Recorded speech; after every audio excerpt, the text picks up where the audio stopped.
देवभूमि के नाम से जाने जाने वाले उत्तराखंड के कोने कोने में भगवान का वास माना जाता है, जबकि उत्तराखंड के उच्च हिमालय क्षेत्रों में भगवान शिव के अनेकों स्थान हैं, जहां पर आम इंसान तो पहुंच गया, लेकिन सरकार के पहुंचने का इंतजार आज भी है। टिहरी का खतलिंग भी भगवान शिव का पावन स्थल माना जाता है, जिसकी यात्रा की शुरुआत 40 साल पहले उत्तराखंड के गांधी इंद्रमणि बडोनी ने की थी। इस साल की यात्रा के समापन पर क्या कुछ खास रहा, देखिए इस रिपोर्ट में।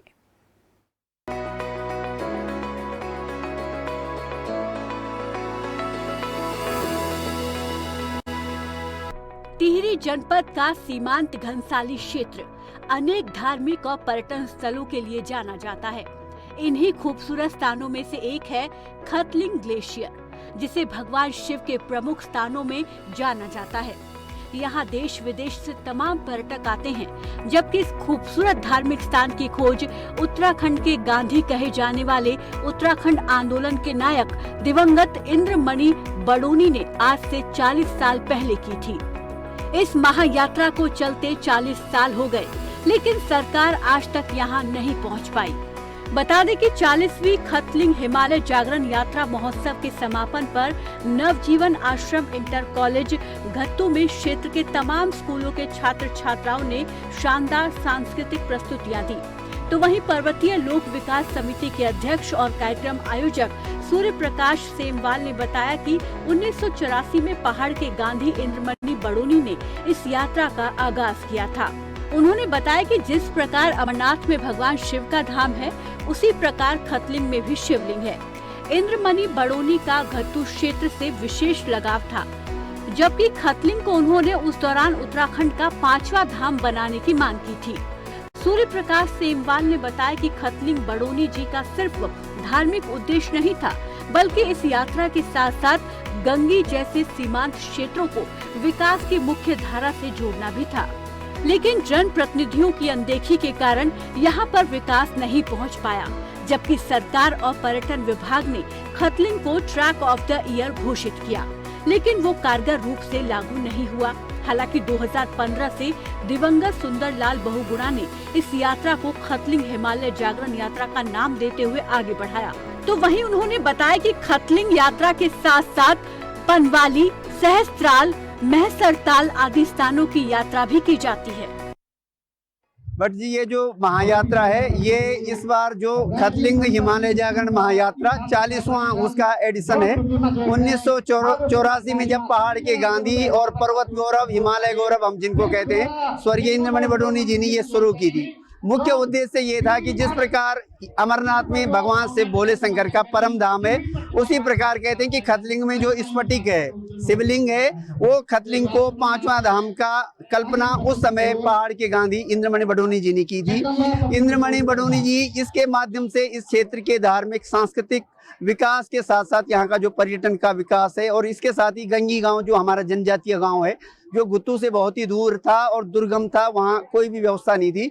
बडोनी जी उस गांव को बहुत प्रिय मानते थे और हमेशा उस गांव में जाते थे। वहाँ चाहे भागवत की कथा हो, चाहे धार्मिक कार्यक्रम हो, चाहे वहाँ छोटे बच्चों को प्रोत्साहित करना हो शिक्षा के लिए। तो खतलिंग जो था बडोनी जी का केवल धार्मिक उद्देश्य नहीं था। बडोनी जी खतलिंग के माध्यम से एक तो जो सामरिक दृष्टि से संवेदनशील क्षेत्र था हमारा, चीन की सीमा पे लगता है, एकदम दुर्गम और बीहड़ क्षेत्र है, उस क्षेत्र को भी मुख्य धारा में लाना चाहते थे। इस कार्यक्रम में मुख्य अतिथि के तौर पर शिरकत करने पहुंचे राष्ट्रीय स्वयंसेवक संघ के प्रांत कार्यवाहक दिनेश सेमवाल और इंद्रमणि बडोनी कला मंच के अध्यक्ष लोकेंद्र दत्त जोशी ने बताया कि 40वां खतलिंग हिमालय जागरण यात्रा महोत्सव का आयोजन करने वाले तमाम सामाजिक संगठन बधाई के पात्र हैं, जबकि इस यात्रा का शुभारंभ बड़ा व्यापक है। इसके प्रणेता दिवंगत इंद्रमणि बडोनी का कहना था, ये हिमालय क्षेत्र और हिमालय सुरक्षित रहेगा तो पूरा भारत सुरक्षित रहेगा। उन्होंने कहा था कि अगर खतलिंग का विकास होता है तो उत्तराखंड और भारत का विकास होगा। इंद्रमणि बडोनी जी, उन्होंने इस क्षेत्र की सांस्कृतिक, आध्यात्मिक, शैक्षिक और साहसिक और नैसर्गिक, ये सब बिंदु उनके मस्तिष्क में थे और इसको लक्ष्य लेकर के उन्होंने ये यात्रा प्रारंभ की थी। और ये हिमालय क्षेत्र है, हिमालय सुरक्षित है तो संपूर्ण देश सुरक्षित रहेगा, पूरा भारत सुरक्षित रहेगा। इसलिए यहाँ केदारनाथ की यात्रा यहाँ से होती है, वहाँ ये जो 5वां धाम खतलिंग है, अगर ये इस रूप में भी हो जाएगा तो इस क्षेत्र का विकास, और इसका विकास है ना भारत का विकास, इसका विकास है ना उत्तराखंड का विकास। तो वहीं इस कार्यक्रम की अध्यक्षता कर रहे बीजेपी उत्तराखंड के प्रदेश कार्य समिति सदस्य वीरेंद्र दत्त सेमवाल ने बताया कि 40 वर्षों से चली आ रही इस महायात्रा का शुभारंभ इंद्रमणि बड़ोनी ने किया था और आज 40वीं महायात्रा के समापन पर क्षेत्र के तमाम लोगों ने शिरकत की। और वहीं उन्होंने कहा कि इसी तरह हमारी संस्कृति बची रहे, इसके लिए हम सभी को अनिवार्य रूप से सहयोग देना चाहिए। 40वीं यात्रा का 40वां वर्ष पे समापन कार्यक्रम विलंगना घाटी के तमाम स्कूलों और ग्रामीण बच्चों के द्वारा बहुत सुंदर प्रस्तुतियां यहाँ पर दी गई है।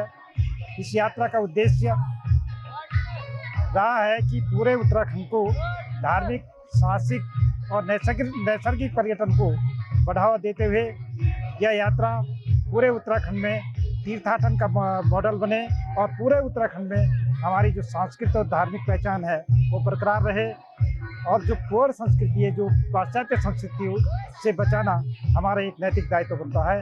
टिहरी जनपद के तमाम क्षेत्र तीर्थ और पर्यटन की दृष्टि से काफी खूबसूरत हैं, लेकिन 24 सालों के उत्तराखंड में स्थिति जस की तस बनी हुई है। 40 साल पहले खतलिंग को तीर्थ स्थल और पर्यटन के रूप में विकसित करने का सपना रखने वाले उत्तराखंड के गांधी इंद्रमणि बड़ोनी आज अगर जीवित होते तो निश्चित ही उत्तराखंड में विकास की परिभाषा कुछ और होती। लेकिन उत्तराखंड बनने के बाद यहाँ सरकारें आई और गई, नेता वाद विवादों में फंसे रहे और विकास जस का तस है।